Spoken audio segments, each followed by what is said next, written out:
de Nice pour nous parler d'une thématique encore peu connue et qui pourtant mérite toute son attention dans les médias. Si vous le lancez sur le sujet, il peut en parler pendant des heures, mais ce soir, il n'a que 3 minutes. Je vous demande d'accueillir le fondateur d'Avencode, Laurent Delannoy.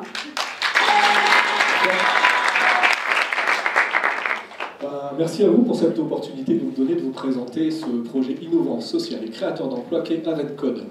L'histoire commence il y a 3 ans.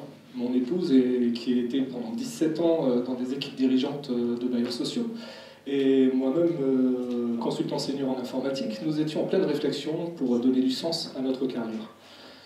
Pour la petite anecdote, ma carrière s'est faite aussi en partie en Afrique subsaharienne par rapport à ce que vous avez pu entendre lors de la table ronde, ce qui est vraiment très marquant quand on rentre en France et on s'aperçoit qu'il y a encore des choses à faire chez nous. Donc on est parti lors d'une discussion avec des membres de ma famille, de notre famille qui sont en situation de handicap. Nous nous sommes aperçus d'une première chose évidente, c'est que les principaux postes que l'on propose aux personnes en situation de handicap sont des emplois manuels à très faible valeur ajoutée. À côté de ça, on a le monde du numérique dans lequel j'évolue, où madame qui représentait Google en parlait justement ce matin, tout à l'heure par des chiffres éloquents, où tous les ans, il y a à peu près 15 000 postes de développeurs qui ne sont pas pourvus. On a donc décidé de réfléchir sur un modèle qui aurait permis d'intégrer des personnes en situation de handicap dans les métiers du numérique. Chemin faisant, en travaillant sur ce modèle, nous avons rencontré des personnes qui ont un handicap particulier, qui est un handicap invisible, qui s'appelle l'autisme à haut potentiel ou le syndrome d'Asperger. Comment dire, ces personnes ont une... si vous connaissez un peu le milieu, ces personnes sont des personnes avec une intelligence assez impressionnante, mais qui malheureusement évoluent dans un monde qu'ils ne comprennent pas et qui sont souvent rejetés par rapport à un positionnement social qu'on attend d'eux et qu'ils n'arrivent pas à avoir. Donc nous avons travaillé avec excusez-moi. Nous avons donc pris contact avec des organisations d'État qui travaillent dans le handicap et dans l'autisme. Nous avons travaillé avec des psychologues spécialisés et avec des autistes Asperger pour monter un environnement de travail adapté. Et l'objectif était de mettre leurs compétences à disposition des grandes entreprises françaises, des ETI et des startups en phase de développement.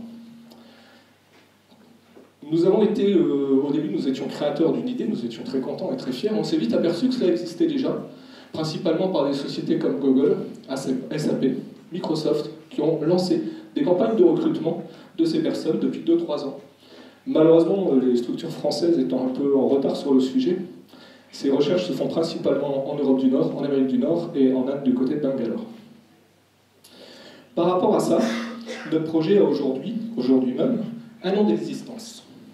Notre travail nous a permis de créer 8 emplois pérennes pour des personnes en situation de handicap et nous a permis de gagner la confiance de groupes comme Thales, Amadeus, OSI, Altran et l'Université de Nice. Ceci pour vous dire que l'offre que nous proposons sont 2 offres séparées, l'une de développement informatique à façon, et une autre qui est un projet innovant en France qui s'appelle Talents at Work, qui est la première plateforme de test fonctionnel informatique, bonjour les non-informaticiens, c'est dit de me suivre, basée sur les talents des autistes Asperger. Nous sommes actuellement à la recherche de nouveaux clients qui nous permettront de créer de nouveaux emplois, sachant que notre démarche est bien l'inclusion. Ça veut dire que nous travaillons pour augmenter l'employabilité de nos collaborateurs, afin qu'ils puissent, sur une période de 2 ans, pouvoir évoluer dans le monde dit ordinaire, voire dans les équipes de nos partenaires. Je vous remercie pour votre écoute et je vous souhaite une bonne soirée.